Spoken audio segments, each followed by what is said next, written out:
He left one letter. Before she disappeared, Aaron Miller was only 8 years old when his mother, Clara Miller, vanished without a trace. No goodbye, no warning, no explanation. The only thing she left behind was a sealed envelope on her bedside table, with 4 words written on the front in her handwriting. For Aaron, when he's ready. That letter remained sealed for 20 years, and Aaron remained broken for just as long. Westbrook was a small, quiet town where everyone knew everyone. Clara worked at the local library. She had soft eyes, a gentle voice, and a warmth that made even strangers feel safe. Since Aaron's father had died when he was very young, Clara raised him completely on her own. Every single night, before turning off the light, she would kiss his forehead and whisper the same words. No matter what happens, Aaron, remember that I love you more than anything in this world. Aaron always thought all mothers said things like that, but there was always a quiet sadness in her eyes when she said it. Years later, he would realize she was not just being loving, she was preparing him.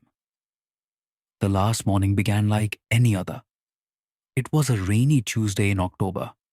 Clara made pancakes even though they were already running late. Aaron sat at the kitchen table and watched her move quietly around the kitchen, glancing toward the front window again and again, as if expecting someone to appear outside. She was smiling, but the smile never reached her eyes.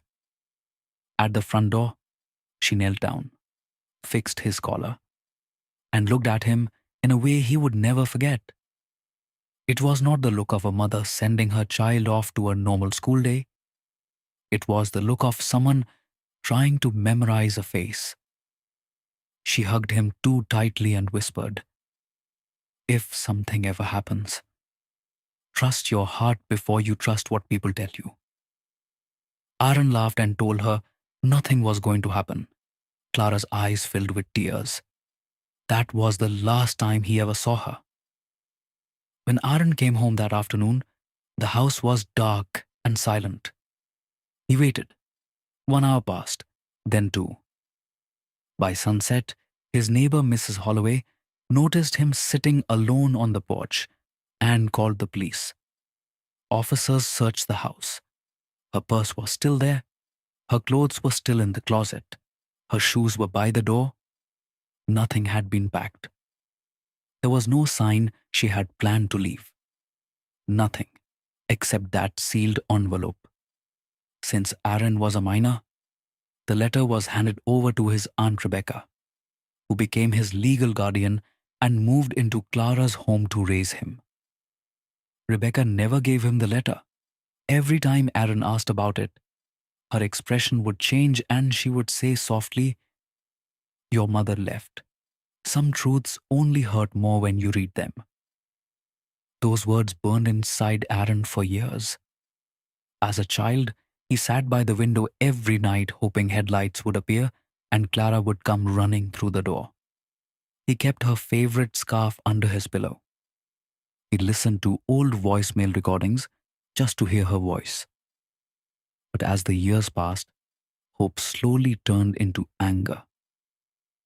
By the time he was 16, he stopped asking questions, stopped visiting the police station, and told everyone he no longer cared.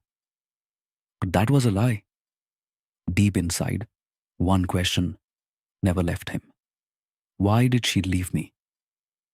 At 28, Aaron had built a quiet life for himself as a teacher in the same town where he grew up. He helped children who reminded him of his younger self.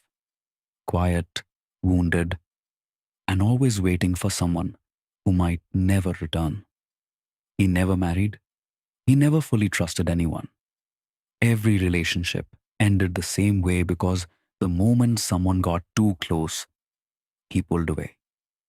To him, love was just another word for leaving.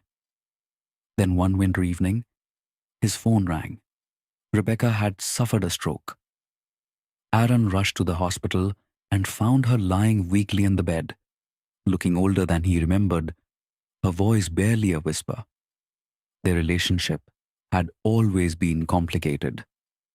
He loved her because she raised him, but he also resented her for never being honest about Clara.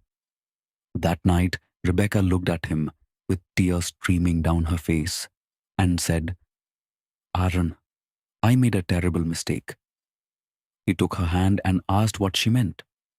She told him the letter was in the attic, inside an old cedar box, and that she had kept it hidden out of fear, believing it would protect him.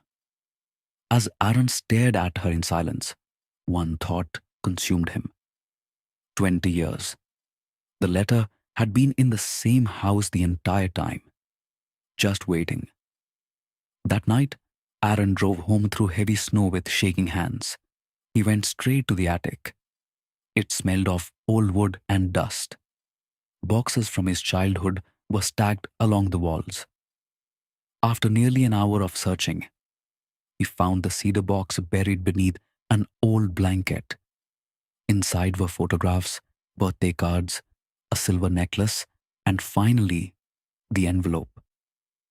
The wax seal was still completely unbroken. Aaron sat down on the attic floor, stared at it, and thought about all the things he had imagined it might say over the years. Maybe it would say she was sorry. Maybe it would confirm what everyone had told him, that Clara had simply chosen to leave. With trembling hands, he broke the seal. The letter began simply, My sweet Aaron, if you are reading this, then it means I did not come back. Aaron stopped breathing. He kept reading. I know people will tell you many things.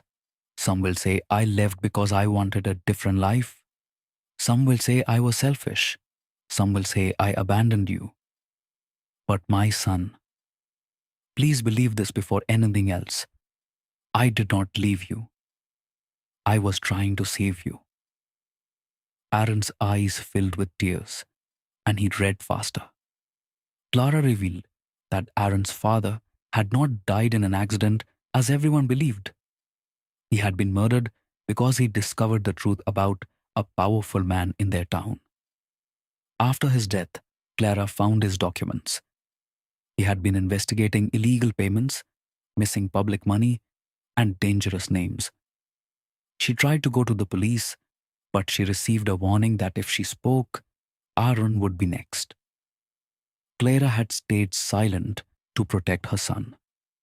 But when she learned that the man responsible had begun searching for the files, she hid all the evidence and wrote this letter.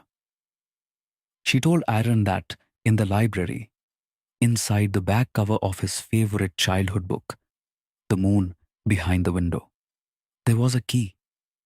That key opened locker number 17 at the old abandoned train station. Everything his father had discovered was inside. She also wrote about Rebecca. Do not hate her, Aaron. I asked her to protect you, but I did not tell her everything. Knowing less kept her safer.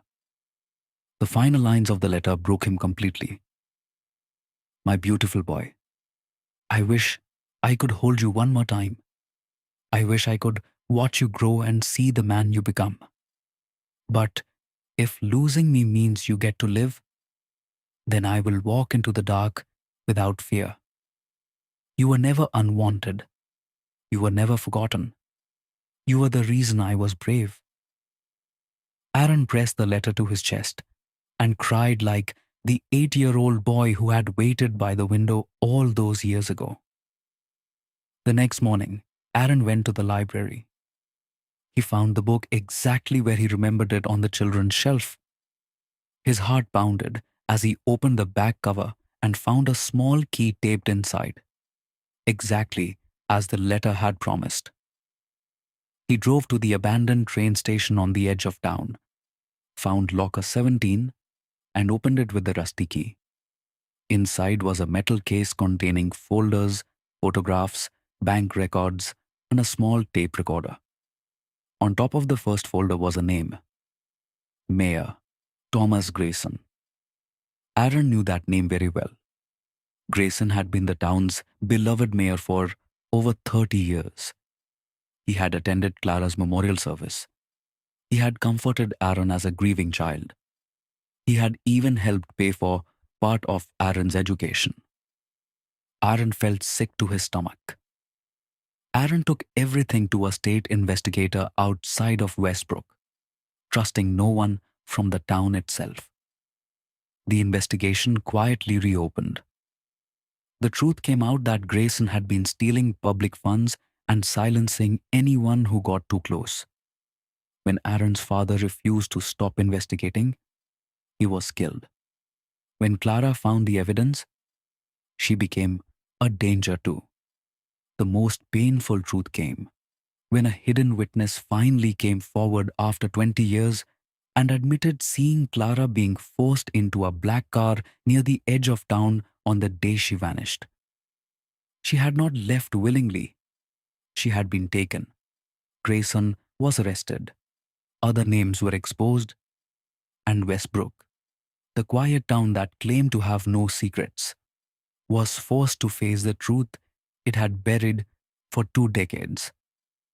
Months later, investigators found Clara's remains in a wooded area outside town. For Aaron, the discovery was both devastating and healing at the same time. He finally had proof that she had not walked away. She had never stopped loving him. At Clara's real funeral, Aaron stood beside her grave, holding the letter in his hand. The 20 years of anger he had carried were gone, but the grief remained. Rebecca, still weak but recovering, stood quietly beside him. "I'm sorry," she whispered. Aaron looked at her for a long moment, then took her hand and said, "You raised me. She asked you to protect me. You did." Rebecca began to cry, and so did he. That night, Aaron returned to the childhood home and walked into the room where his mother used to read to him. He sat by the window, just like he had done so many times as a child. For the first time in 20 years, he did not feel abandoned. He felt loved.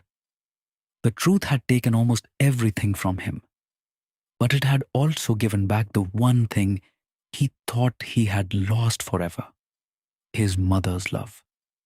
Clara Miller left one letter before she disappeared, and when her son finally opened it, he discovered that she had never truly left him at all.